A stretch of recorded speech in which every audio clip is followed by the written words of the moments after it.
नमस्ते सम्पूर्णमा। आज म आएको छु यस खेङसाङ नाम्दो खजेसी अन्तर्गत रहेको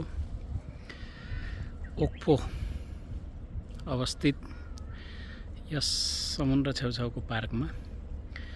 र यहाँबाट तपाईहरु पारी देख्न सक्नुहुन्छ। केही पानी जहाजहरु बनेर तयारी अवस्थामा छन्, केही बन्दै छन्। र यो दक्षिण कोरियाको सायद दोस्रो हुनुपर्छ सिप बिल्डिङ कम्पनी, ठुलो कम्पनी रहेको छ। यसको परसम्म धेरै ठुलो भूभागमा फैलिएको छ। अति सुन्दर पनि छ। पारी डाँडा काँडाहरू त्यो धेरै ठुलो एरियामा फैलिएको हुनाले सबै कम्पनी सबै चाहिँ तपाईको यस स्क्रिनमा देखाउन सकिन। केही यता परपट्टि ती रुखहरूले पनि ढाकेको अवस्था छ। र अति नै रमाइलो छ। यहाँबाट हेर्दा समुद्रको हावा,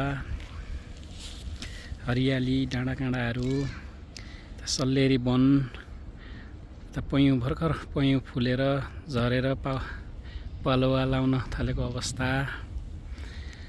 र तपाईं हेर्न सक्नुहुन्छ फुलहरू कसरी, फुल भन्दा पनि यो बिरुवाको पातहरू नै फुल जस्तो देखिएको अवस्था हो।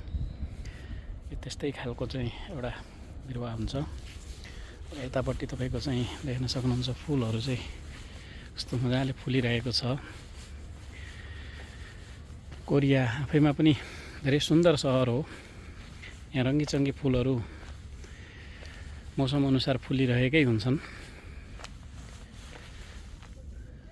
कति राम्रो देखिएको छ।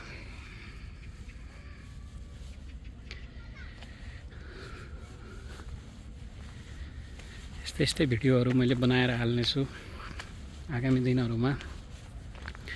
सबैले माया गरिदिनु होला।